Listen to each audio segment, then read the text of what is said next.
ಭಕ್ತರೊಡೆಯನಿ ವಕ್ರತುಂಡನಿ ಮಾಡುವೆ ನಿನ್ನ ಪ್ರಾರ್ಥನೆ.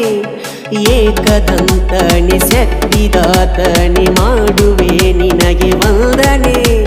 ಗಣಪತಿ ದೇವ ನೋಡು ಬಡ ಜೀವ ಮಾಡುವೆ ಸೇವ ಗುರುದೇವ.